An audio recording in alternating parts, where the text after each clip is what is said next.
hindi ko na abalahin ang marami pang oras. Nais ko lamang mangusap sa isang kaisipan. So, I am blessed with this preaching, mga mahal na kapatid, na aking pinakinggan sa isang evangelist siya. So, talagang napunta siya sa mga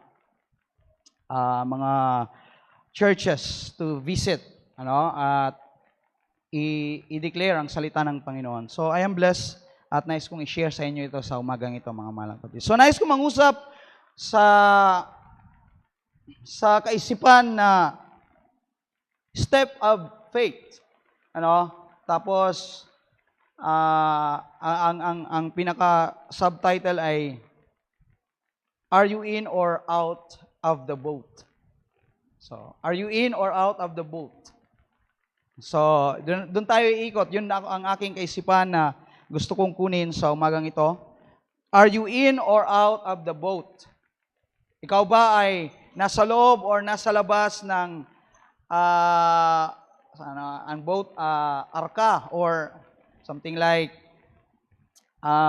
sasakyang pandagat, di ba?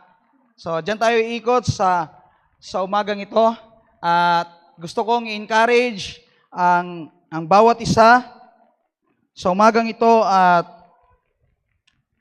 ang aking nais o ang aking goal, mga mahal na kapatid, ay sa tulong ng Panginoon ay matanggal ang ating mga pagkatakot. Okay? Kung mayroong mga pagkatakot, mayroong pagkaalala sa ating mga puso, ay tanggalin nawa ng Panginoon sa umagang ito. At bigyan tayo ng Diyos ng courage, hallelujah, na tumayo at mag-step sa ating pananampalataya. Dahil napakahalaga ng paghakbang sa pananampalataya. Hindi maaari na ang isang nag-aangkin na Kristiyano, isang nag-aangkin na mananampalataya ay mananatili sa pananampalataya pero ayaw niyang humakbang. So, kailangan niyang humakbang sa pananampalataya, mga mahal na kapatid. Ano ang gamit ng pananampalataya kung ang pananampalataya ay magiging display sa ating mga buhay? You need to step of faith. You need to start, hallelujah, magpasimula na humakbang, hallelujah, sa pananampalataya sa umagang ito. So, nais kong mangusap dyan, mga mahal na kapatid, dalangin ko sa Panginoon ay makatulong sa atin sa umagang ito. Okay, so ang ating binasa doon sa Hebrews chapter 11 is all about faith, From 1 to yung buong chapter na yan. It speaks about the faith. Andito pagdating dito sa 7, verse 7, ay ipinakita ang hallelujah, pananampalataya na nandoon kay Noah. Na kung saan sa pamamagitan ng pananampalataya, hallelujah, siya ay winarningan ng Diyos sa mga bagay na darating. Yun ang pananampalataya, mga mahal na kapatid. The evidence of things not yet done or not seen. Hindi pa nangyayari. Paparating pa lamang. And sabi dito, move with fear. Okay? At mula doon sa pananampalataya ni Noah, hallelujah, mula doon ay minove siya ng divine fear. At si Noah ay nagpasimulang humakbang sa pananampalataya. We know the story, mga mahal na kapatid. Alam natin ang istorya ni Noah na kung saan doon sa Genesis, makikita natin na ang Diyos ay nalumbay, ang Diyos ay nalungkot dahil ang kasamaan ng tao ay nag-increase. Ang corruption, hallelujah, ng tao sa kaisipan ng tao ay lalong lumalaganap. At ang lahat ng kasamaan ng tao mula sa kaisipan hanggang sa kanilang mga gawa ay umabot doon sa Diyos. At sabi ng Panginoon doon sa Genesis chapter 6 verse 13, sabi niya doon, sabi niya kay Noah, "The end of humanity has come before me." Ang katapusan ng mga tao, lahat ng tao, ang wakas ng lahat ng tao ay dumarating sa harap ko, sapagkat ang lupa ay napuno ng karahasan dahil sa Kanya, at narito sila'y aking lilipulin kalakip ng lupa. And we know, mga mahal na kapatid, ang Diyos ay nalungkot. So, ang sabi pa nga dyan sa salita, sabi pa nga dyan ng salita ng Panginoon, na feeling sorry. Parang nagsisisi, pero hindi nagsisisi ang nais ipaiwatig doon dahil walang nagkataon sa ginawa ng Panginoon. Yung ibig sabihin lang doon ay feeling sorry. Nalungkot ang Diyos nang ginawa niya ang tao dahil sa ginawa nilang violence. Ang kanilang kaisipan ay napuno ng puro kasamaan. Ang kanilang puso ay puro na lang kasamaan. Nalungkot ang Diyos. Pero sa kabila, mga mahal na kapatid, na ang mga tao ay puro na lang kasamaan, may isang tao, hallelujah, na nakasumpong ng pabor sa harapan ng Panginoon. Isang tao, hallelujah, na matuwid sa harapan ng Diyos, hallelujah, at nakasumpong ng biyaya sa Panginoon, at walang iba kundi si Noah, mga mahal na kapatid. Sabi ng Panginoon kay Noah, sabi niya, "You are the righteous man in this generation." Sabi ng Panginoon, nagpasimula ang Diyos na mag-reveal kay Noah ng kanyang gagawin. Sabi niya, "Lilipulin ko ang mga taong ito kalakip ang lupa." Sabi ng Panginoon sa kanya, verse 14, "Make yourself an ark of gopher wood." Gumawa ka ng isang sasakyang kahoy na gopher. Gagawa ka ng mga silid sa sasakyan at iyong sisiksikan sa loob at sa labas ng sali. You were sealed, sa labas at sa loob. Okay? Basahin pa ninyo sa baba, sabi ng Panginoon, ganito ang sukat, ganito ang lapad, ganito ang bintana, ganito ang pintuan. Gagawin mo siyang third floor. Ang inspiration, hallelujah, nang ipinapagawa ng Panginoon ay binigay kay Noah. Only Noah. Okay? Dahil si Noah ang nakasumpong ng lingap sa harapan ng Panginoon. Okay? Sabi ng Panginoon, aking lilipulin ang tao sa pamamagitan ng baha, ng ulan at baha. Lulunurin ko ang mga tao, lahat ng may buhay ay aking lulunurin. Okay? Sabi ng Panginoon, gumawa ka ng arka.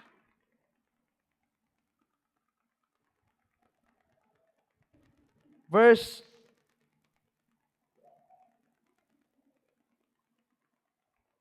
17, sabi ng Panginoon. Doon sa 16, sabi ng Diyos, gawin mong third floor. Then sa 17, sabi niya, "Behold, now behold, I myself am bringing the flood of water upon the earth." Okay? So by the time, wala pang record ng science nila na nagkaroon ng baha.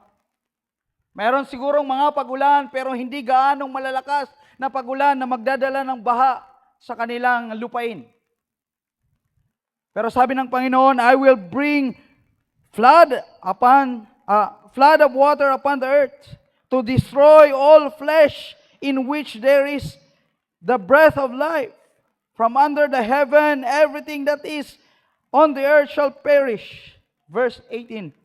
But I will establish my covenant with you, and you shall enter the ark, you, your sons, your wife, and your son's wife with you. So napakagandang, hallelujah, revelation ng Panginoon. Noah, gugunawin ko ang buong sanlibutan sa pamamagitan ng baha, pero I will establish my covenant with you. Ikaw ay papasok sa arka, ikaw at ang iyong anak, at ang iyong asawa, at ang asawa ng iyong mga anak. What a word of God, mga mahal na kapatid.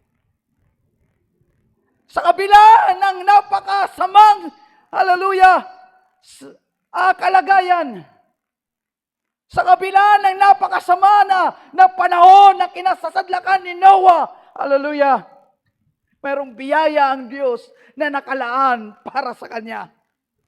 At alam niyo ba, mga mahal na kapatid, hallelujah, ang parehong biyaya ay inilaan ng Diyos sa huling araw na ito para sa atin. Dahil sabi ng kasulatan, kung paano sa panahon ni Noe ay ganon sa panahon ng pagbabalik ng ating Panginoon. So sa kabila ng maraming mga nagaganap na kasamaan sa ating kalagitnaan, mayroong mga tao na binigyan ng biyaya ng Diyos. Kayo ba yun, mga mahal na kapatid? Narito ba ang mga binigyan ng biyaya ng Panginoon sa umagang ito? Praise the Lord! Hallelujah! Salamat sa Diyos, mga mahal na kapatid. Hallelujah! Sa kabila ng masamang mundong ito, mayroong nakita ang Diyos na mga righteous sa huling panahong ito. At ang Diyos ay naglaan ng kaparaanan para ang mga righteous na ito ay hindi mapahamak sa kanyang gagawin na paglipol sa huling araw na ito. Praise God! Hallelujah! I want to say, gusto kong makita ninyo, mga mahal na kapatid, ang napagandang bagay dito.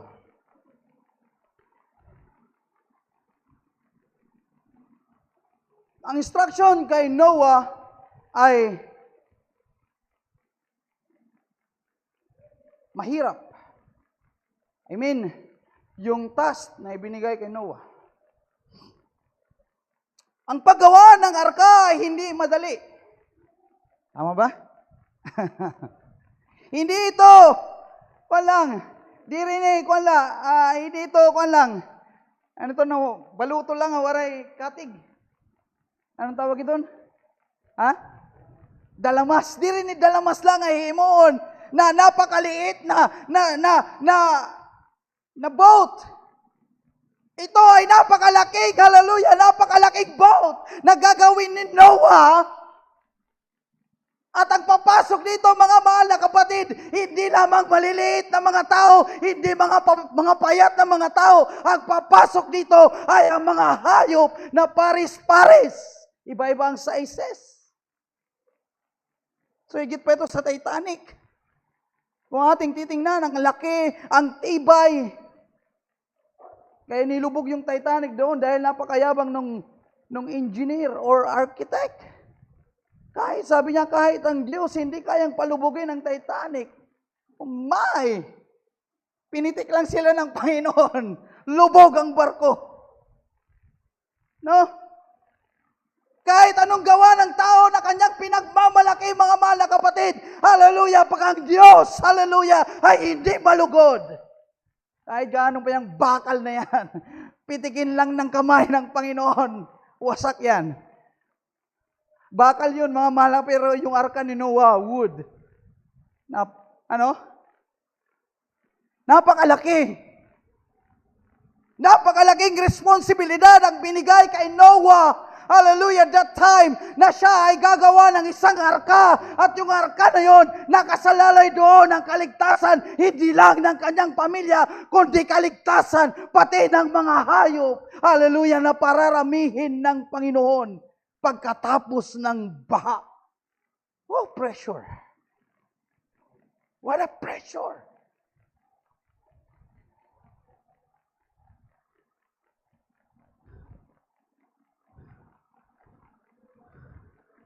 Napakahirap niyan. Laking responsibilidad.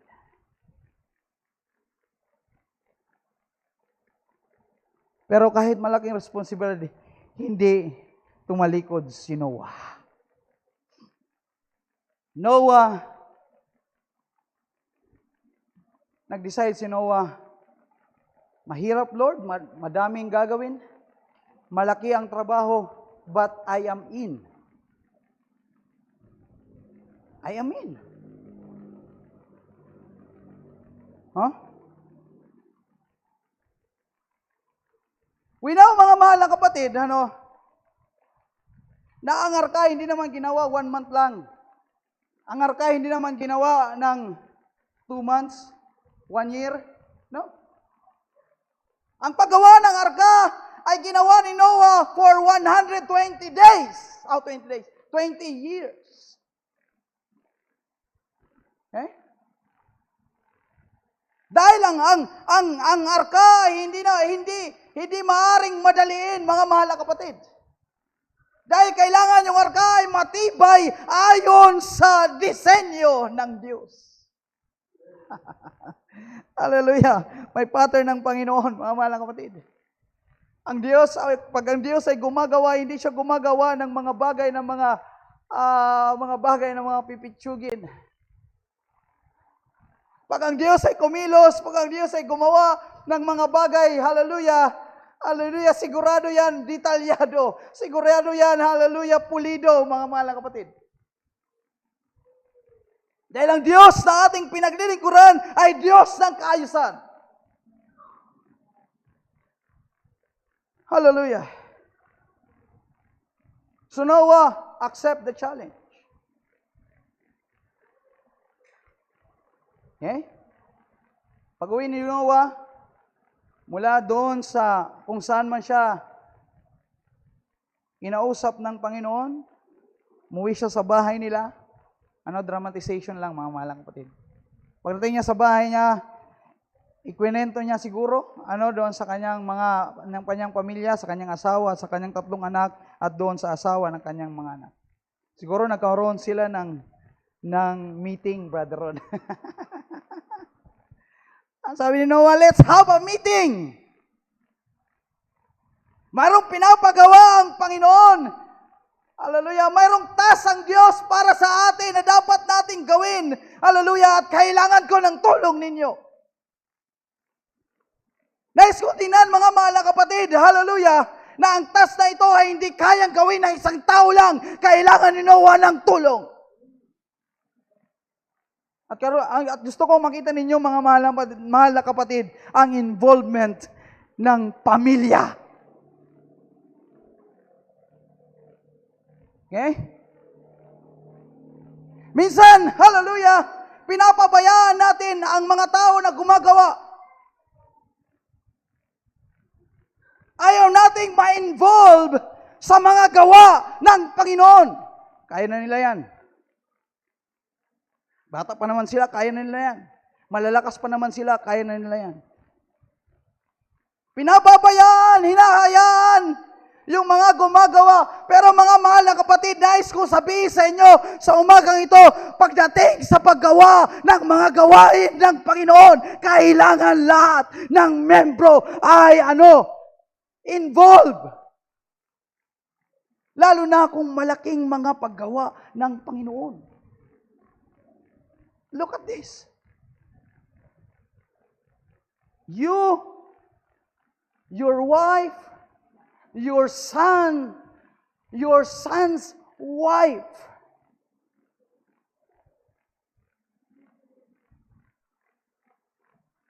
Yung challenge, yung task na ipinigay kay Noah, hallelujah, na mabigat na task na inilagay ng Diyos sa kanyang balikat, ngayon ay ipinasa ni Noah sa kanyang buong pamilya.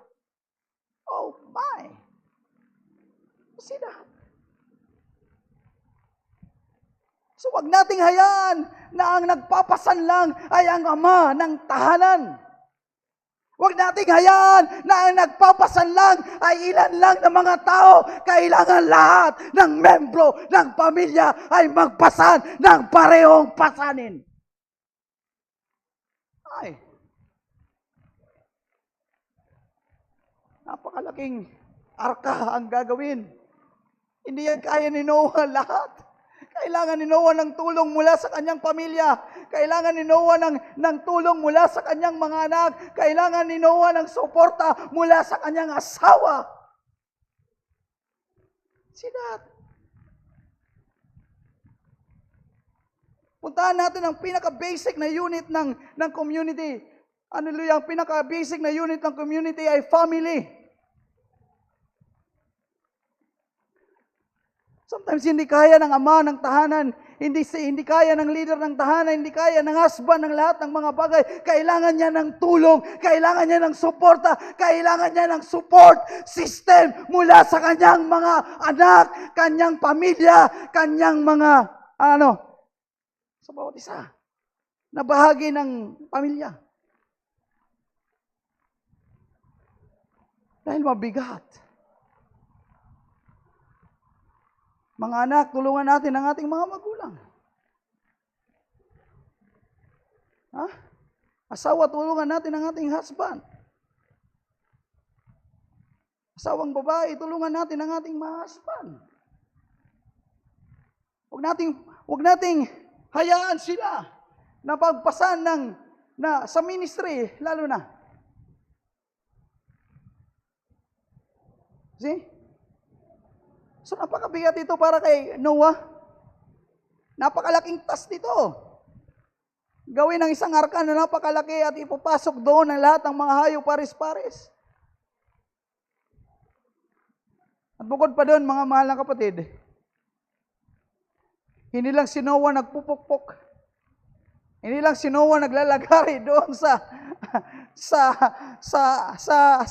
arka doon sa location kung saan ginagawa yung arka. Si Noah ay nangangaral ng salita. Habang kinukonstruct yung arka doon sa mount, saan ba yung mount na yun? Sa pinakamataas na bukid, sa mga pinakamataas na bundok. Hallelujah. Kalakip noon, si Noah ay nangangaral ng mensahe sa kanyang panahon.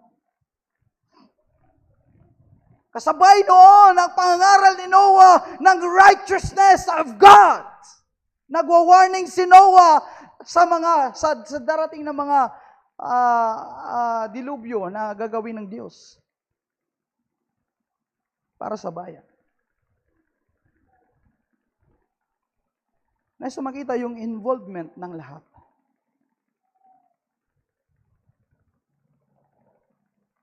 Hindi lamang si tatay ang magsabing, I'm in. Pastor, I'm in. Pero yung mga anak, bahala ka dyan, tay. I'm in.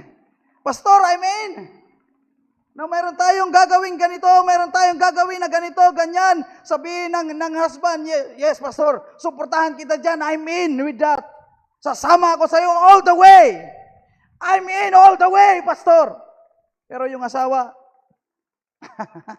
bahala ka dyan. No. Kailangan maging involved ang lahat.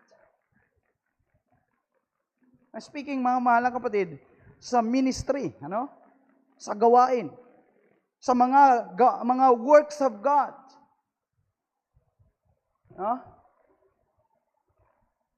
Si Noah ay nagpasimulang gawin ang arka.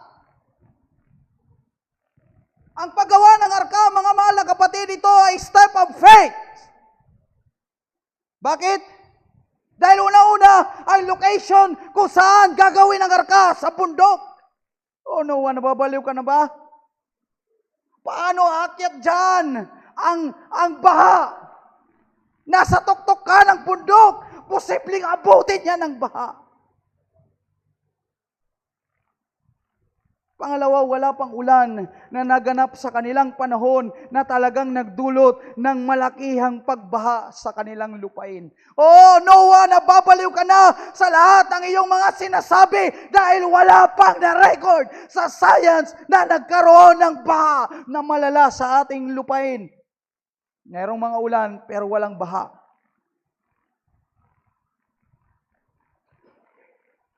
Ay? Pero kahit ang lahat ay parang disagree,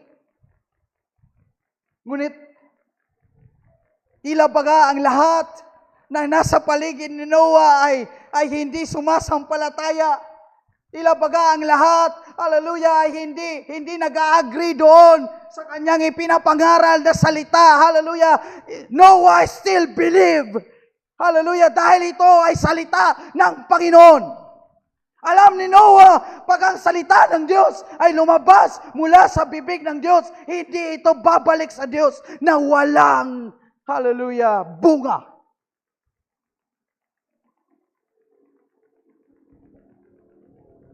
Okay? Step of faith.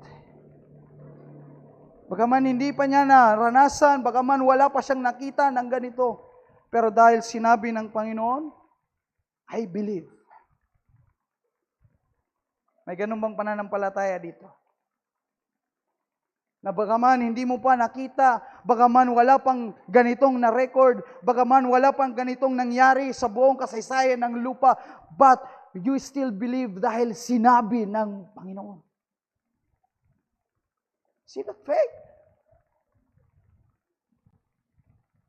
Ang ganyang pananampalataya, mga mahal na kapatid, yan ang mga pananampalataya na kumikinang.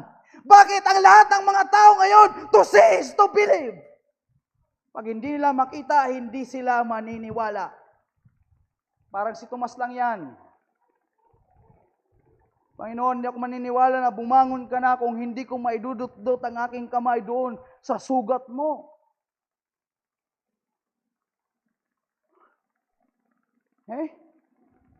Pero mga tunay na sumasampalataya, bagaman walang record, bagaman wala pang nangyari sa buong lupa, bagaman ito ay hindi karaniwan, pero dahil sinabi ng Panginoon, Lord, I believe.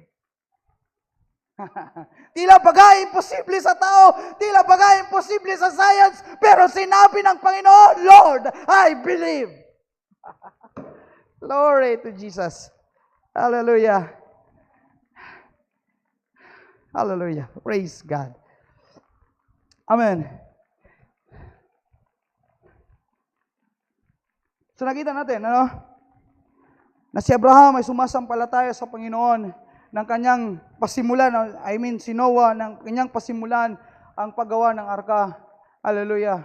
Si Noah ay nagpasimulang humakbang sa pananampalataya. Ginawa nila ang arka sa tulong ng kanyang pamilya. Ang inspiration ay dumadating kay Noah. Ang instruction, ang Word of God ay dumadating kay Noah lamang. Okay? Wala tayong mababasa na nagsalita ang Diyos kasama ang kanyang buong pamilya. No!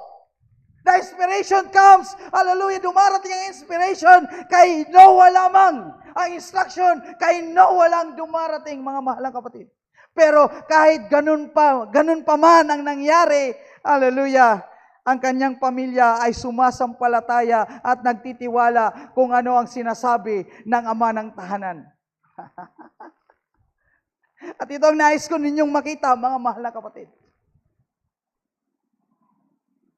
Ito ang nais kong makita, ito ang nais kong ma-develop, hallelujah, sa ating local church, ang lubos na pagtitiwala sa mga leader, hallelujah, sa ating kalagitnaan.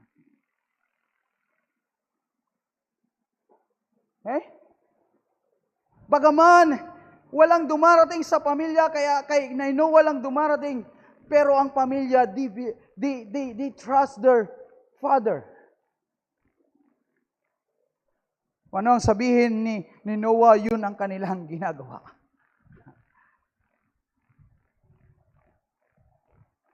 Eh? Kung ano ang instruction ng Panginoon ay pinasa kay Noah, yan ipapasa ni Noah sa kanyang pamilya at ginagawa ng kanyang pamilya ayon sa sinasabi ni Noah.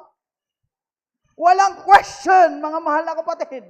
Hindi nila question ang kanilang ama. Hallelujah. Because they know, hallelujah, alam nila na ang kanilang ama is a Holy Ghost-filled man. Noah walks with God.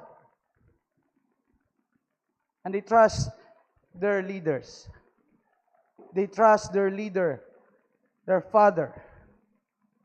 So minsan, pagkatiwalaan natin ang ating mga leader. Pagkatiwalaan natin ang ating mga tatay ng tahanan.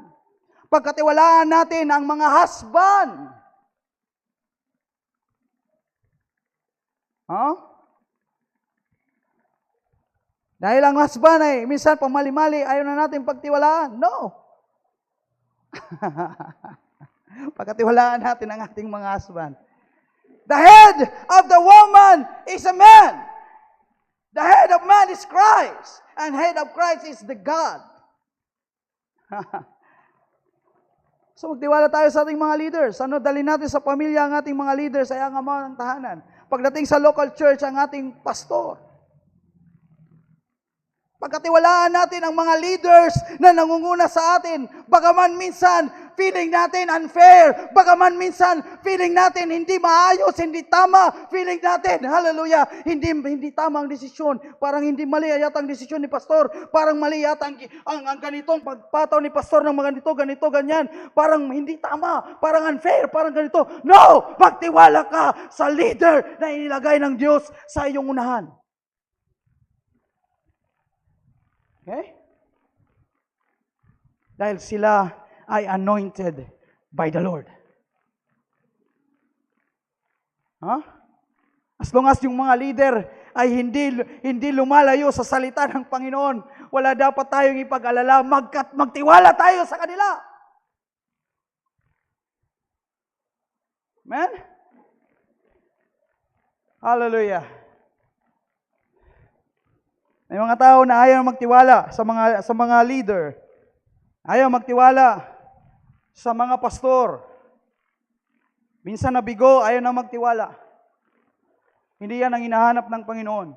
Hinahanap ng Diyos ang mga tao na nagtitiwala sa mga leaders na inilalagay ng Diyos sa kanilang kalagitnaan. At yan ay step of faith, mga mahal na kapatid.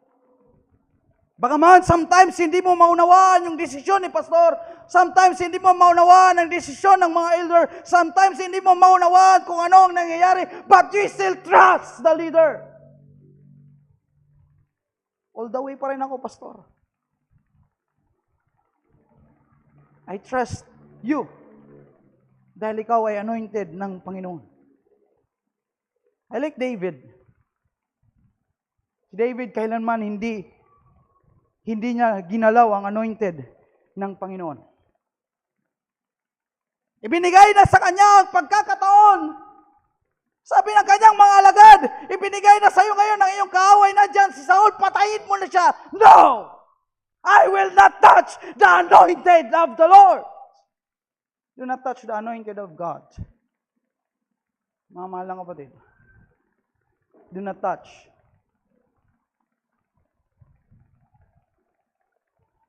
One time, tinanggal ni David yung laylayan ng damit ni Saul. Umiyak si David. Si David ay humagulgol ng iyak dahil sabi niya, hindi ko dapat ginawa ito. Tinanggal niya lang yung... Sabi niya, dahil hindi ko dapat magbuhatan ng kamay yung anointed of the Lord. That is a step of faith, mga malang kapatid. Kahit wala kang nakikita, kahit malabo para sa iyo, pero mayroong vision na pinapakita sa leaders, sa mga naguguna, sa mga overseer, you still believe. That is a step of faith. Hallelujah. Nakita natin dito. Praise God.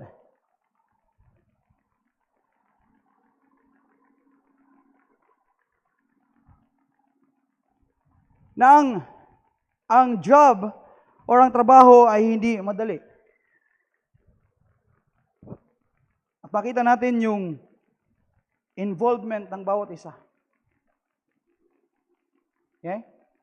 Makita natin dyan, mga mahal na kapatid, yung support system. mga asawang babae ng mga tumatayo sa likuran ng pulpito, huwag naman kayong magtampo. Baka sabihin nyo, palagi na lang kayong study, palagi na lang kayo, wala na kayong panahon sa amin. Alam niyo bang hindi ginawa yan ng asawa ni Noah?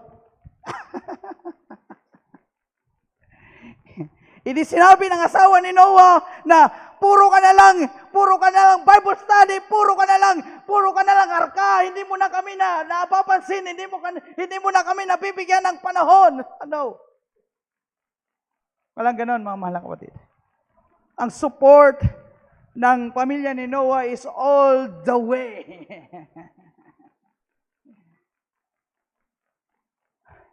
So support all the way. Support your husband all the way. Hanggang sa dulo.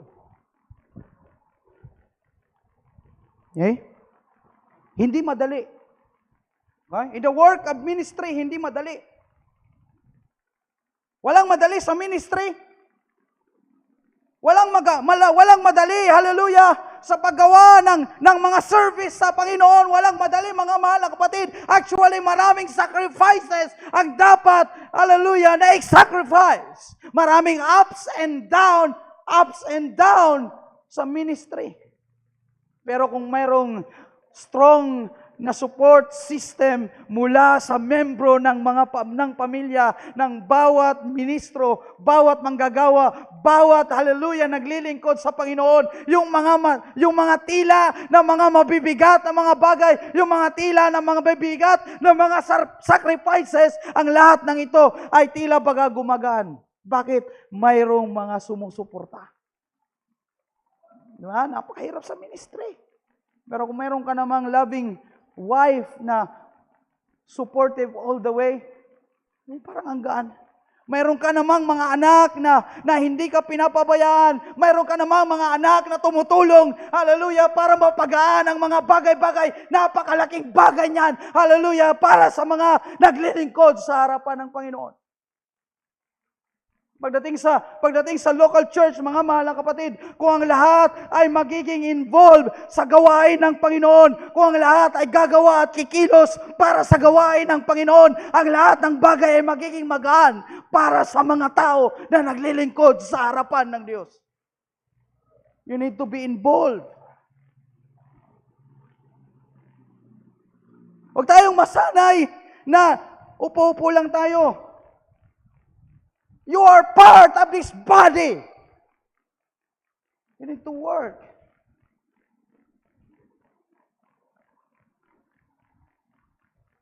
Purihin ng Diyos.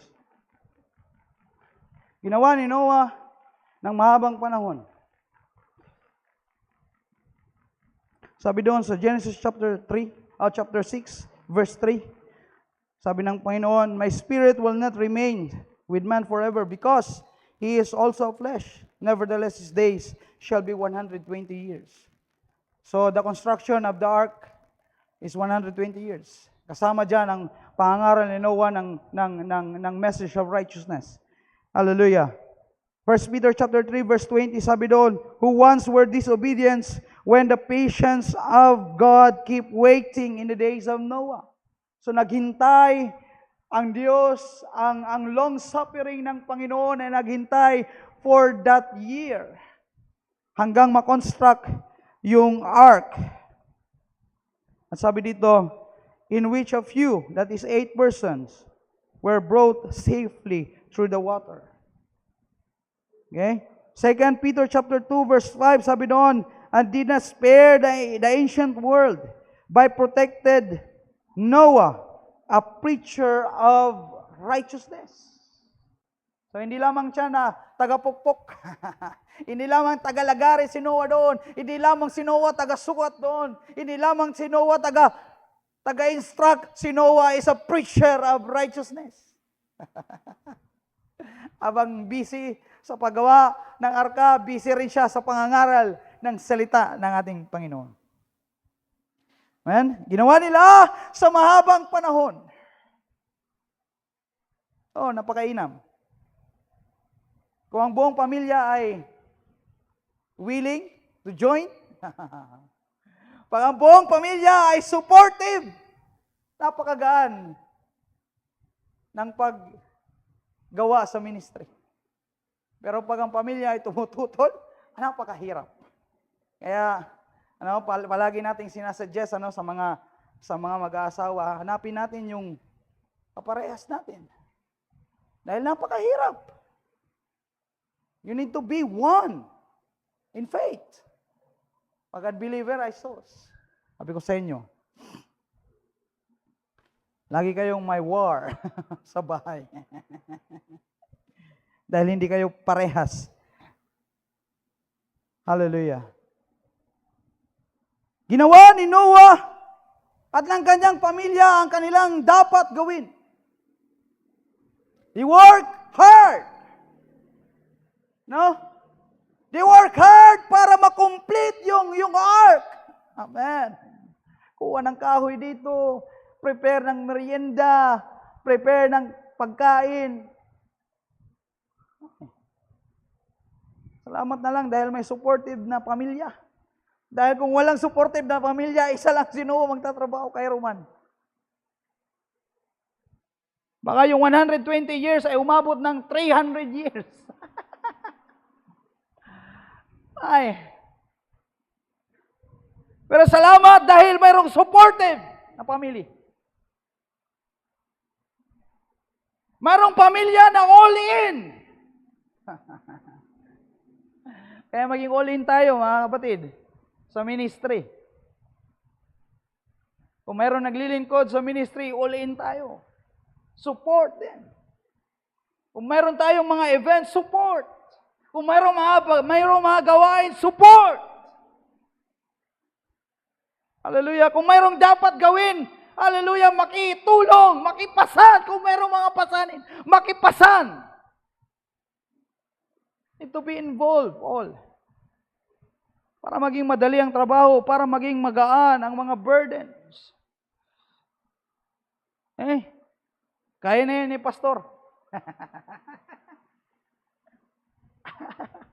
Hindi kaya. This is not one-man ministry. Hindi ito isang taong ministry lang. Kaya na yan ni Pastor. No. Hindi niya kaya. Kailangan ni Pastor ng tulong.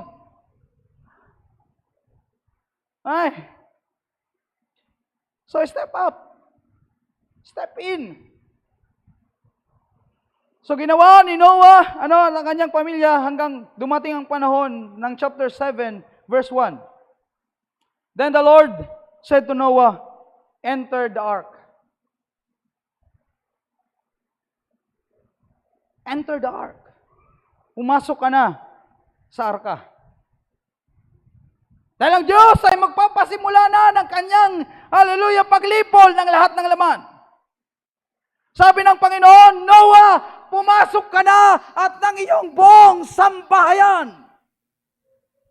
On the same day, mga mahal na kapatid, hallelujah, pagkapasok ni Noah at ng kanyang pamilya doon sa arka, hallelujah, may kung anong, hallelujah, moving of God, hallelujah, na naganap, hallelujah, doon sa mga hayop. Sabi ng isang mangaral, hallelujah, sabi niya, napagandang moving ng Espiritu ng Diyos doon sa mga hayop na hindi na kailangan, hallelujah, hindi na kailangan hulihin ni Noah ang mga hayop dala-dalawa at ilagay sa cage para lang ipasok sa arka, kundi sila mismo nagkusang magmarcha mula sa wilderness, mula sa wild, mula sa forest, ay sila ay nagkusa na maglakad, magmarcha patungo doon sa ark ni Noah. You see that? Imagine mga mahal na kapatid, napakaraming pares ng hayop ang kailangan ipasok noon. Kung iisa-isahin ni Noah, hindi matatapos baka abutan sila ng baha. Pero dahil may inspirasyon ng Panginoon na inilagay doon sa mga hayop, sila ay nagpasimulang lumakad, nagmarcha sila ng kanilang, hallelujah, free will. No, yung mga hayop, nagkaroon ng kanilang sariling pagpapasya. Sila dalawa-dalawa ay pumasok doon sa arka. Walang kaproblema si Noah. Ang lahat ay maamong mga hayop. Malaki, maliit, umuusad sa lupa, lumilipad. God is in control. Pagkatapos pumasok ng lahat doon sa arka, mga mahal na kapatid, hallelujah, ang Diyos ay nilapat ang pinto. At nagpasimulang umulan ng 40 days and 40 nights, hallelujah, at nagpasimula ng umapaw ang tubig at unti-unting binuksan ng Diyos ang bukal ng lupa at unti-unti na tumaas ang lupa at iniangat ang arka.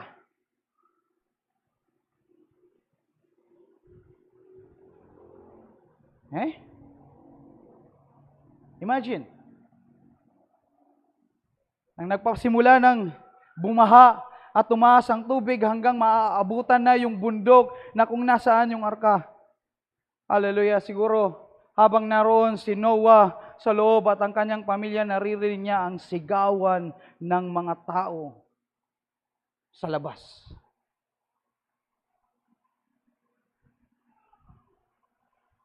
Siguro naririnig ni Noah yung mga paghingi ng tulong. Noah, buksan mo kami! Noah, buksan mo ang arka! Hallelujah, kami mamamatay! Pero hindi kayang buksan ni Noah ang pintuan ng arka dahil ang Diyos ang naglapat nito. Sabi ng Panginoon, pag ang Diyos ang maglapat ng pinto, walang makapagbubukas.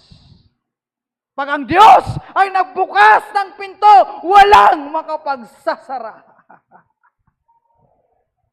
Praise God. So walang nagawa si Noah sa loob kundi pakinggan ang mga hiyawan. Umay. Nakita niyo mga mahal ng kapatid, kung ano ang nagagawa, kung ang lahat ng membro ng pamilya ay all in sa gawain ng Panginoon. Napakalaking benepisyo ang ibinigay. Napakalaking oportunidad, biyaya ang ibinigay, hallelujah, hindi naman kay Noah, kundi sa kanyang buong pamilya. Dahil sa kanilang pagsunod, dahil sa kanilang pagsuporta, dahil sa kanilang pag-ibig sa kanilang ama at paggawa ng gawain na ipinapagawa ng Panginoon, hallelujah, sila ay naligtas. Sila ay iningatan, protected ng Panginoon. So, involved natin ang lahat. Mga mahal na kapatid. Balikan natin ang Hebrews chapter 11. Meron akong kukunin dito.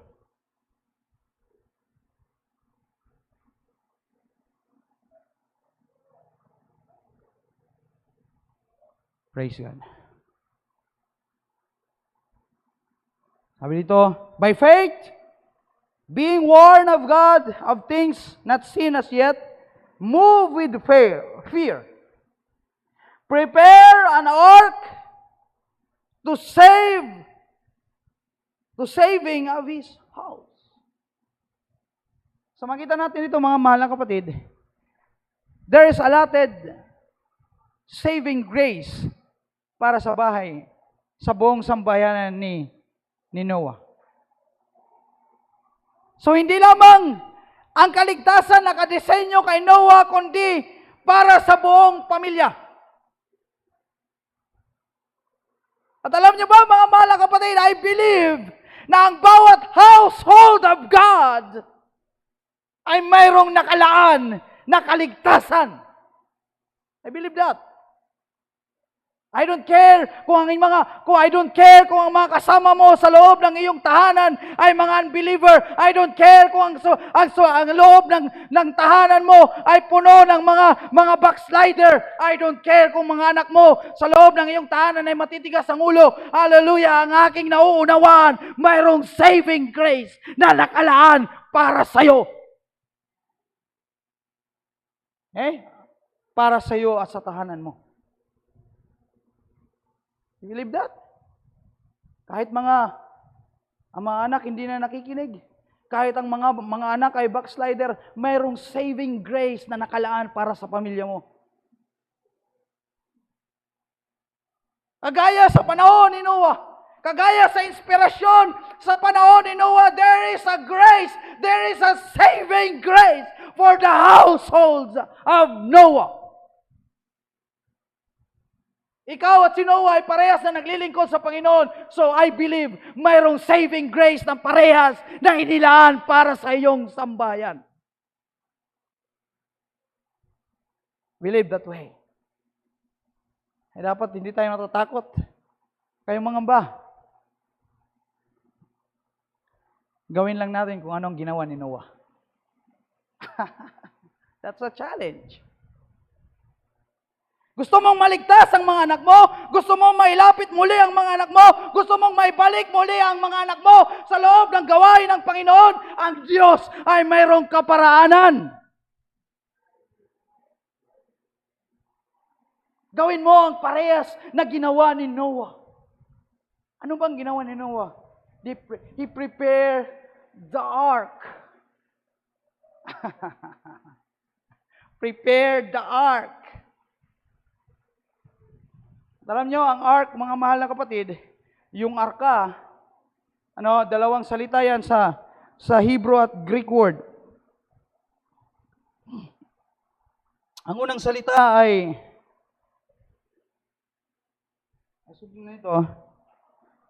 ang unang salita ay teba. Okay? Nang ibig sabihin ay box. So, ang disenyo ng ark is box, square. Box. Or empty container. Empty space. At ang isang word sa Greek word ay kibutos. Nang ibig sabihin ay wooden box. At ito ay inuugnay sa Ark of the Covenant. Hallelujah. In the temple of Jerusalem. So meaning, yung ark na yon, ang kahulugan ng ark na salita na yon, hallelujah, sa Griego na salita, ito ay inuugnay doon sa Ark of the Covenant. At ano ang Ark of the Covenant, mga mahal na kapatid? Ito ay box. Di ba? Yung Ark of the Covenant, box. Na dinadala ng mga priests ng Levites. At ano ang laman ng Ark of the Covenant? Mana.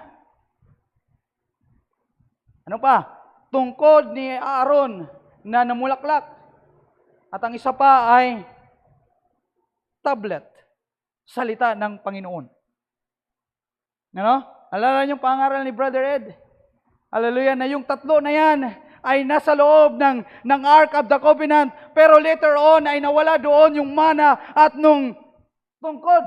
At ang naiwan na lang ay ang tablet, which is the Word of God.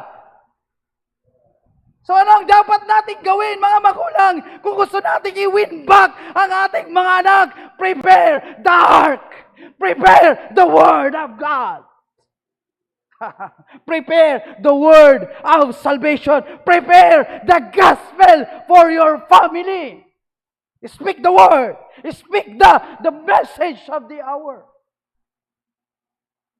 As long as hindi ka nagsasalita, hallelujah, hindi mo mawiwin ang iyong mga anak. Speak the word. Hindi ko naman sinasabing biglain nyo. Unti-unti lang. Pag-uwi sa bahay, palalahan na unti. Kailan ka pa babalik?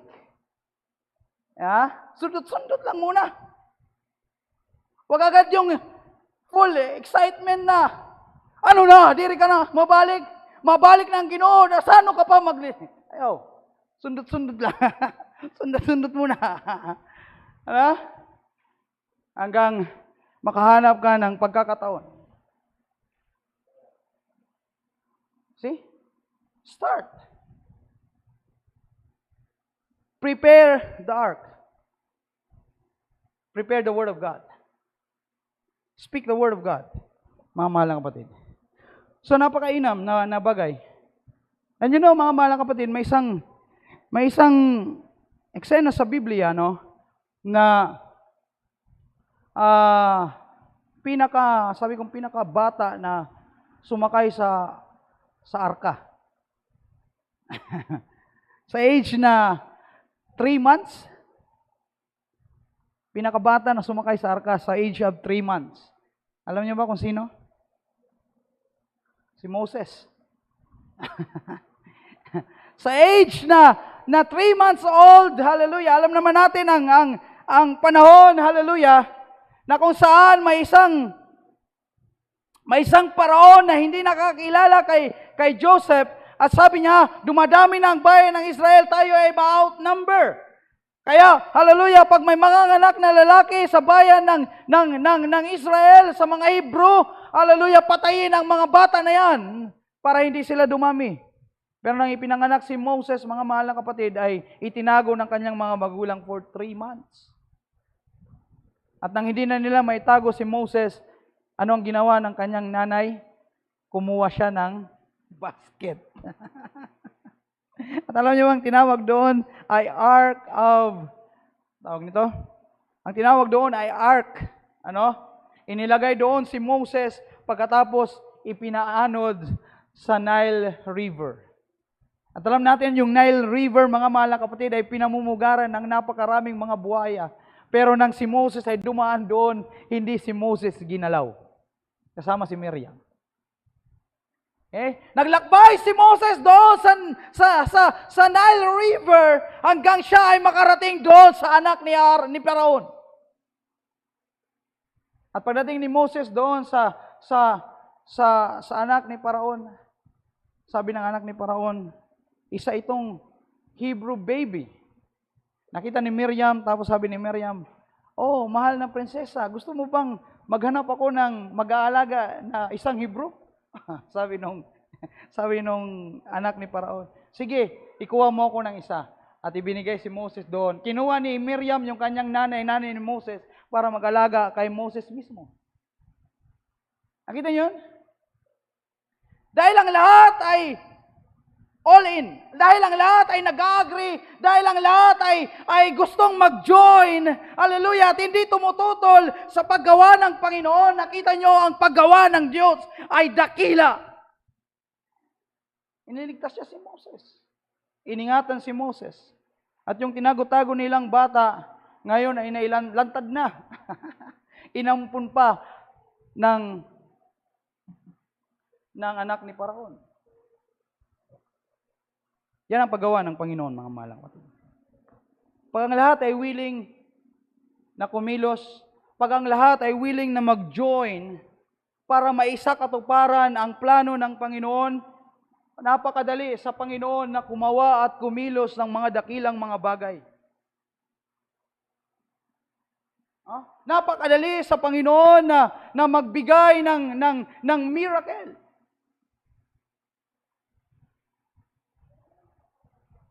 Miracle is, ang miracle, mga mahalang kapatid, ay gawa ng Diyos. Hindi yan maaaring gawin ng tao. It cannot be replaced by the works of man. Kahit anong pagpapakabuti ng tao. Hindi niya maaaring i-replace yung miracle. The miracle is only, hallelujah, ibinibigay ito ng Panginoon. Only God can do that. It is beyond human. Okay? Pag willing ang lahat, napakadali lang sa Panginoon. Pag willing ang lahat, hallelujah, dakilang mga gawa ang makikita ng bawat isa sa kanilang kalagitnaan.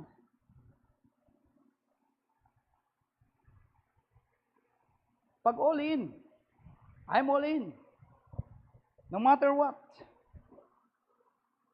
Napakasarap mga mahal na kapatid na makita na ang lahat ay nag-agree, ano? Diba? Sabi ni David, oh, hallelujah, how awesome and how pleasant it is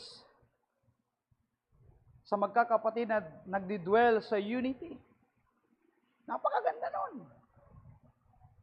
Pag ang lahat ay nakasakay sa parehong bangka. Napakasarap. Pag ang lahat ay nag-agree sa parehas ng mga bagay, pag ang lahat ay nakasakay sa parehong bangka, at ang lahat ay gumagawa doon sa parehong bangka, napakasaya. At isa pang bagay na napakainam, kung alam natin na doon sa bangka na ating kinasasakyan, kasama natin si Kristo. Napakasaya, di ba? Napakasarap pag all in, you are in the boat. Lalo na't kasama mo ang Savior, ang ating Panginoon. Pero alam nyo mga mahal na kapatid, hallelujah, na maraming mga Kristiyano na naglalayag, hallelujah, sa isang bangka na kasama ang Panginoon. Pero hinahayaan nila na ang Diyos ay natutulog sa kanilang paglalayag. Maraming mga tao, hallelujah, ang alam nila na kasama nila ang Diyos, pero ang Diyos natutulog sa likuran.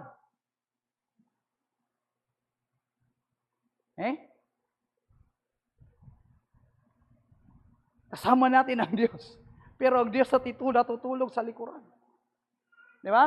Sa Bible, ng mga alagad ay sinabi ng mga alagad, pumunta tayo sa kabilang dako at sila ay naglayag doon sa kalagitnaan. Habang sila ay nasa kalagitnaan, ang Diyos ay napagod sa likuran. Natutulog si Kristo, si Jesus dahil sa pagod. Ano? Jesus is 100% man and 100% God. No, napapagod si Jesus ay umiiyak. That is the nature of God. Nature of Jesus. 100% human and 100% God. Okay? Natulog ang Panginoon doon sa likuran. At ang unos ay dumating. Ang malakas na hangin, ang malakas na ulan, malakas na alon ay dumating. Hallelujah. At sila ay nataranta, sila ay natakot. Maraming mga tao ang ganito, mga mahal na kapatid. Kasama nila ang Panginoon, pero hinahayaan nila na ang Diyos ay natutulog sa likuran. Kailangan nating i-wake up ang Panginoon. Kailangan natin gisingin ang Diyos. Huwag nating hayaan, mga mahal na kapatid, hallelujah, na ang Diyos ay natutulog lang sa ating mga buhay dahil ang Diyos ay nakasidisenyo para ikaw ay samahan. Ang nature ng Panginoon ay dapat ay palaging kasama mo. Huwag tayong, ayaw nila.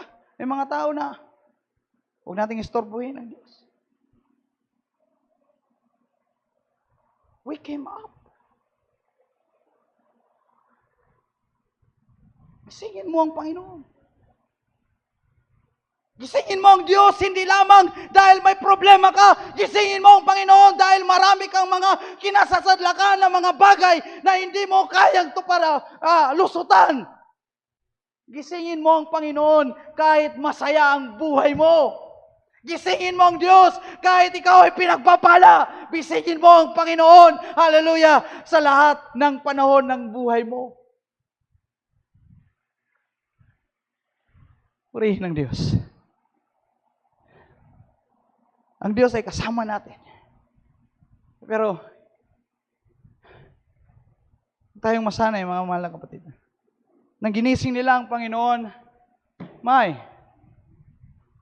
sabi ng Panginoon, oh, bakit? Nasa dulo? Oh, hallelujah, kaunti ang pananampalataya. Ang gisingin nila ang Panginoon, ang Diyos ay tumayo. At ang Diyos ay nagsalita. Sabi ng isang manggagawa, sabi niya, hindi naman ang Diyos One. Sumigaw. Hindi naman ang Diyos nag-abrakadabra. Nagsalita lang ang Panginoon. Peace. Hallelujah.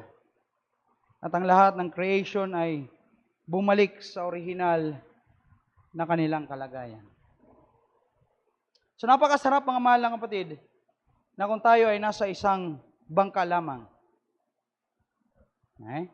Napakasarap na kung ang lahat ng magkakapatid ay nasa isang bangka at gumagawa ng sama-sama, lalo na at kasama natin ang Panginoon. Pero alam niyo ba mga mahal na kapatid, sometimes, kailangan mo ring lumabas. Lumabas sa bangka. Hindi ko na pupuntahan, kaya lang magkuhan. I-save ko lang yung oras ko. We know Jonah. Dahil sa katigasan ng ulo ni Jonah, hallelujah, at ayaw niyang sumunod sa pinag-uutos ng Panginoon, hallelujah, imbes na pumunta sa Ninive, pumunta siya ng Tarsis. Sumakay siya sa isang bangka, at nang naglayag na ang bangka, hallelujah, ang malakas na unos ng bagyo, ang malakas na unos ay dumating doon sa kanyang sinasakyan. At, hallelujah, gustong palubugin yung sasakyan na yon. And Jonah knows na siya ang dahilan kung bakit bumabagyo. Alam ni Jonah na dahil sa kanyang katigasan ng ulo, hallelujah, narito ang mga inosenteng mga tao na lulan nung bangka na yon ay madadamay dahil sa kanyang mga ginawa. So sabi ng kapitan, bakit ka natutulog dito? Tumayo ka dyan. Dumalangin ka sa Diyos mo. Baka sakaling ikaw ay pakinggan. At sila ay nagkasundo sa isang bagay para matukoy kung sino ang dahilan at ang bahagi ay napunta kay Jonah. At alam ni Jonah, sabi ni Jonah, ako ay isang Hebrew. At alam ko nang dahil sa akin nagkakaroon ng ganitong dilubyo ang inyong bangka. Sabi ng mga tao doon, sabi ng mga nakalulan doon ng mga tao, ano ang gagawin namin sa iyo? Itapon ninyo ako.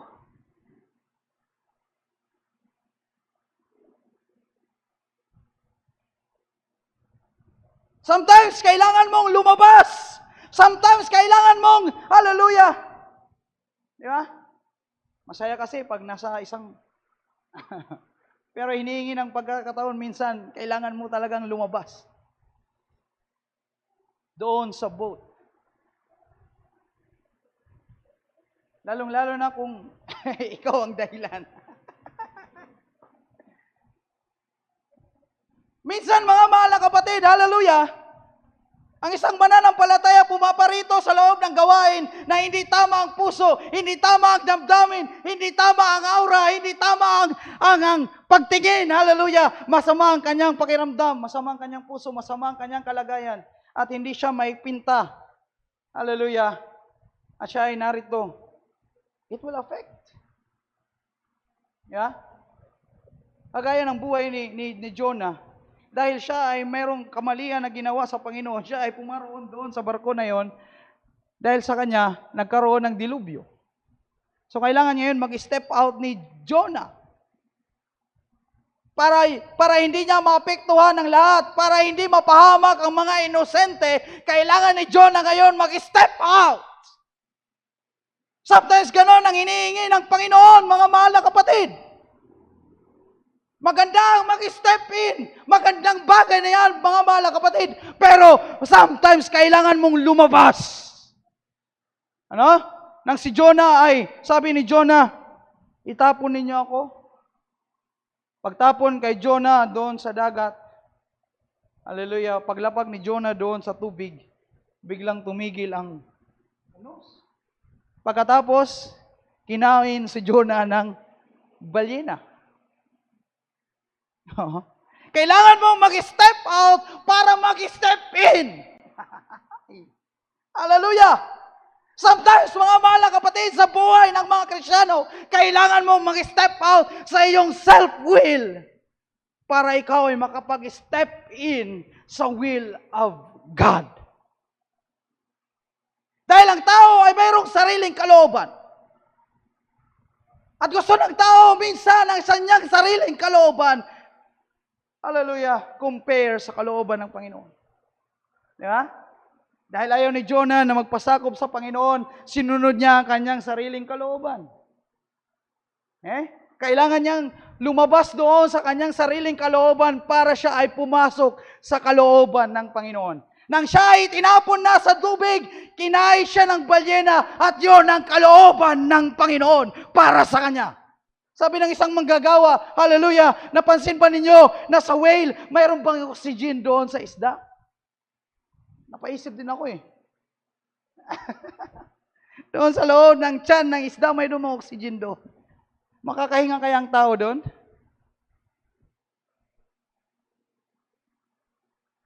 Pero dahil ito ay kalooban ng Panginoon. Nag-step out si Jonah sa kanyang sariling kalooban at siya ay pumasok sa kalooban ng Diyos. At walang ibang kalooban ng Panginoon kundi ang patungo sa Ninive. At ang nagdala sa kanya sa Ninive ay ang isda, ang balyena na inilaan ng Panginoon para sa kanya. At niluwa si Jonah doon sa pangpang. Si Jonah ay nag-step out doon sa bangka na kanyang lulang papuntang Tarshish. At siya ay nag-step in doon sa balyena, dinala siya doon sa pangpang. At mula doon sa pangpang ay nag-step out si Jonah. Ano? So labas-pasok si Jonah. Minsan ganun ang buhay ng tao. Labas-pasok, mga mahal na kapatid. Bakit nangyayari ang labas-pasok, hallelujah, sa kalooban ng Diyos? Bakit nangyayari ang mga bagay na ito? Dahil sinusunod ang kalooban ng kanyang sarili. Pero kung sinunod agad ni Jonah ang kalooban ng Diyos, hindi na siya mag-step in and step out, step in and step out. Diretso agad ng Ninive. Pero dahil sa katigasan ng ulo, naranasan niya, hallelujah, ang napakaraming proseso. At ganyan ang buhay ng tao. Pakinuunan natin ang ating mga self-will, mga mahal na kapatid. Imbis na mapadali ang ating travel papunta sa kalooban ng Panginoon, napapatagal. Diba? Imbis na one day lang, umabot ng 3 years. Bakit? Dahil sinunod ang kalooban, sariling kalooban, more than the will of God.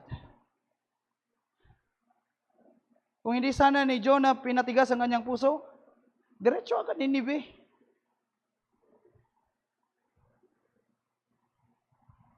Nag-step in pa siya, nag-step out, step in, step out. Napakadaming proseso. Ngayon mga mahal kong mga kapatid, sa pag-aasawa, huwag tayo mag-step in and step out. Diretso agad tayo doon sa kalooban ng Panginoon. Praise God. Niluwa si Jonah doon sa Ninive. At pagluwa doon kay Jonah sa Ninive, yung mga tao na nandoon sa pangpang, what? Namangha dahil may isang tao na linuwal ng balyena na buhay. At lahat sila ay sumumba.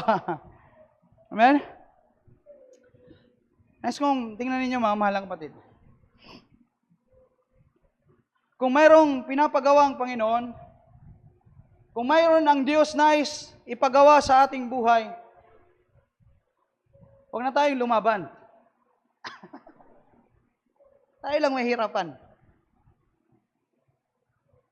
Huwag na tayong lumihis ng daan. Huwag na natin siyang takasan. Okay? Imbis na tumakas, hallelujah, ulin. Pag sinabi ng Panginoon, trabahuin mo to. Yes, Lord. Dahil pag ikaw ay tumakas, pag ikaw ay lumihis pa ng daan, mahihirapan ka lang, ibabalik ka rin ka naman ng Panginoon doon. Nagpasikot-sikot ka pa ng daan, papunta ka pa doon sa ibang lugar, pero ang destinasyon mo doon din naman, sa Ninive.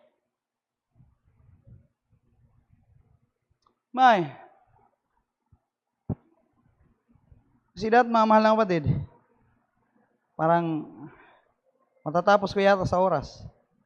11:09. So, andito na ako sa dulo. First time.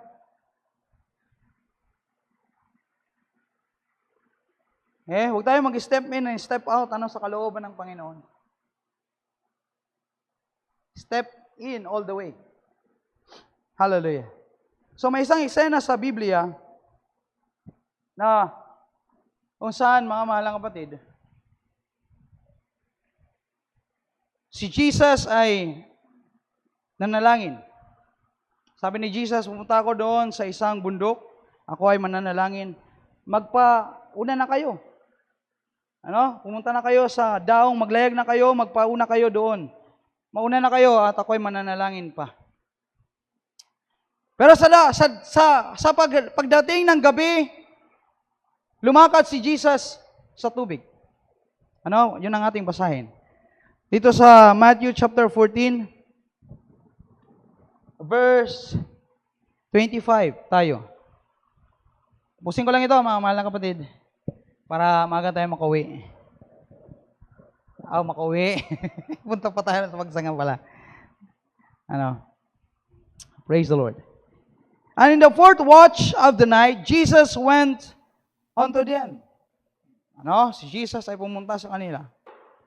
Walking on the sea. Verse 26. And when the disciples saw him walking on the sea, they trembled, saying, "It is a spirit." Hallelujah. And they cried out for fear. Nang nakita nila si Jesus, nang nakita nila ang tao na naglalakad sa ibabaw ng tubig, sila ay natakot at sabi nila, multo, multo!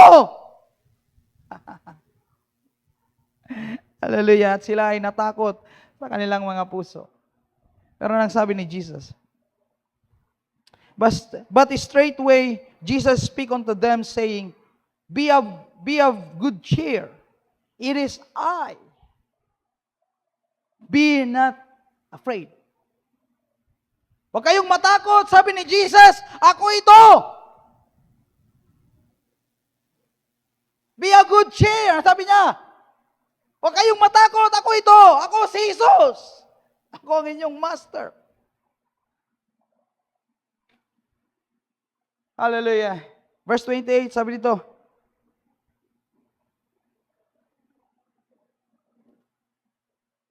And Peter answered him and said, Lord, if it be thou, kung ikaw nga ito, sabi niya, bid me come unto thee on the water. So nagsabihin ng Panginoon, ako ito. Ako ito ang inyong master. Sabi ni Pedro ngayon, hallelujah, Lord, kung ikaw nga, paintulutan mo akong pumarian sa iyo sa tubig. Amen. And he said, come.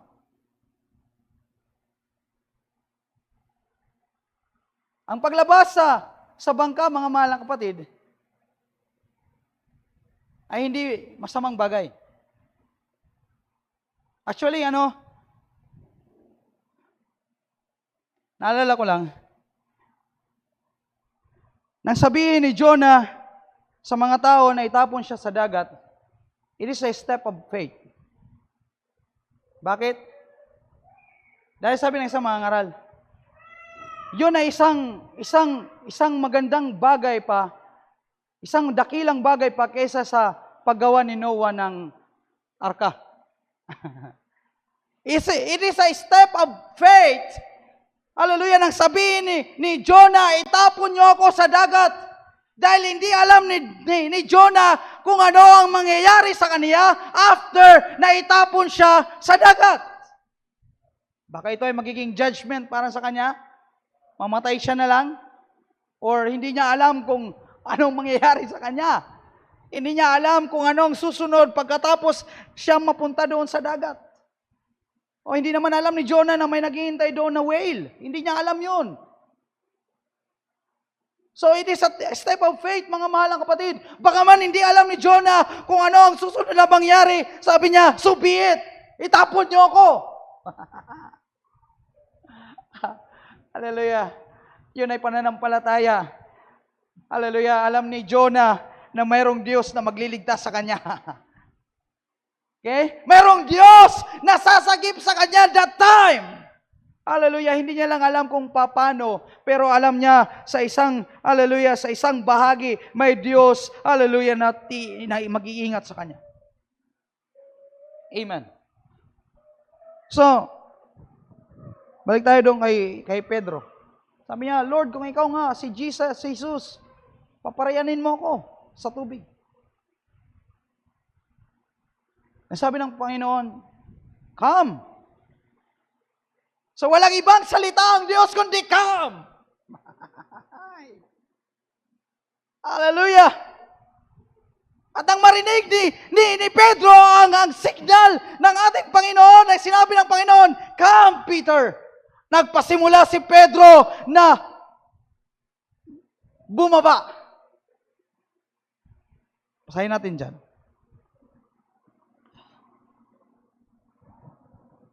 And when Peter was come down out of the ship, sabi dito, he walked on the water. So siya ay lumakad sa tubig. Ang pagbaba sa bangka, mga mahal na kapatid, ang pag-come out sa boat ay hindi masamang bagay. Especially kung ikaw ay tinatawag ng Diyos na lumabas. Amen. Hallelujah. Come. Glory. Si Pedro ay nagpasimulang lumakad sa tubig. Okay? Hallelujah. Nasaan yung 11? Di ba 12 sila? Brother Ron? 12 disciple? Bakit isa lang ang nag-desire na bumaba sa bangka? Naisip niyo ba yun? Naisip ba natin yun? Di ba 12 sila na disciple ng ating Panginoon, pero bakit si Pedro lang ang bumaba? Bakit si Pedro lang ang willing na bumaba at samahan si Jesus doon sa water? Nasaan ang ibang mga disciple that time, mga mahal na kapatid?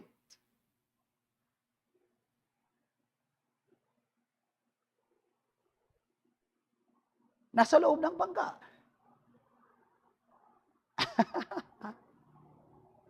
Dahil maraming mga tao, hallelujah, na tinatawag ng Panginoon na lumabas sa kanilang mga comfort zone. Na lumabas, hallelujah, para ganapin ang kalooban ng Panginoon. Lumabas mula sa kanilang mga sariling self-will, pero hindi sila willing na lumabas. Si ilan lang. Okay? They are not willing. Si Pedro lang ang willing. Si Pedro lang ang mayroong willingness sa kanyang puso para subukan. Hallelujah. Sabi niya, kung ikaw nga si Jesus, hallelujah, papuntahin mo ako dyan sa tubig. Hallelujah. Pero mga mahal na kapatid, I believe, hallelujah, hindi lang si Pedro ang tinatawag dito ng Panginoon. Hindi lang si Pedro dapat ang mag-respond, hallelujah, sa gawa ng Diyos, sa water, hallelujah, kundi ini-expect ng Panginoon lahat ng kanyang mga alagad na sumasampalataya at naging witness niya sa mga himalang mga gawa. Gusto niyang makita na mag-step up sa pananampalataya at bumaba sa kanilang bangka at magpasimula na lumakad sa tubig. There's no impossible with God, mga mahal na kapatid. Nang sabihin ng Panginoon kay Pedro, "Come, Peter." Bumaba si Pedro at si Pedro ay nagpasimula na maglakad, mga mahal na kapatid. Yan ay paghakbang sa pananampalataya. Maraming mga tao ngayon humakbang sa pananampalataya. They are contented. Kontento na sila sa kanilang buhay. Kontento na ako, Brad Jerome, kahit may karamdaman ako. Kontento na ako, Brad Jerome, kahit may anxiety ako. Kontento na ako, Brad Jerome, kahit mayroon akong iniinda. Basta makapaglingkod lang ako sa Panginoon. No! The Lord is calling you to out of your boat. Go out of your boat. Tinatawag ka ng Panginoon na lumabas sa iyong sitwasyon ngayon. God is calling you. Kung ikaw ay may karamdaman, kung ikaw ay merong iniinda, kung ikaw ay nasa financial problem, kung ikaw ay merong sinasasadlakan ng mga problema, hallelujah, huwag kang mamalagi dyan. Ikaw ay lumabas mula dyan. Pinapalabas ka ng Panginoon. Kung may mga pagsubok ka na hindi ka magtagumpay, lumabas ka dyan. Kung may mga bagay na hindi mo mapagtagumpayan, may kainaan na pabalik-balik ka at hindi ka magtagumpay, lumabas ka dyan, ibigay mo yan sa Panginoon. Come out! Oh, masaya na ako dito, Brad Jerome. I have faith, but I'm happy. That's your choice. Pero gusto ng Panginoon, i-exercise ang pananampalataya na nasa iyo. Kung malalaman lang ng bawat mananampalataya ang kapangyarihan ng pananampalataya na minsan ibinigay sa inyo, mga mahal na kapatid, hallelujah. Tayo lang naglilimita sa pananampalataya na ibinigay sa atin ng Diyos. Ang pananampalataya na yung tinanggap sa Panginoon ay makapangyarihan na pananampalataya. Pero yung pananampalataya na yon ay mananatiling walang bisa kung hindi ka haakbang sa pananampalataya. Come out! Matagal na tayong mananampalataya. Bumilang na tayo ng maraming mga taon sa pananampalatayang ito. Marami na tayong napakinggan na mga salita. Pero hanggang ngayon, takot pa rin tayong humakbang sa pananampalataya. Our faith become useless. Hindi ganyan ang gusto ng Panginoon. Ang gusto ng Panginoon, ma-exercise natin ang pananampalataya at ang kapangyarihan nito. Tayo nang lilimit ng pananampalataya. Tayo nang naglilimit ng kapangyarihan ng pananampalataya. Pero ang pananampalataya mismo ay makapangyarihan. Hallelujah, sabi ng salita ng Panginoon, magkaroon lang kayo ng kasing liit ng butil ng mustasa. Hallelujah, na pananampalataya. Sabihin ninyo sa bundok, mapasok pa sa dagat. Kung hindi kayo mag-alinlangan, ito ay mangyayari. See that? Come out. Let's walk on the water.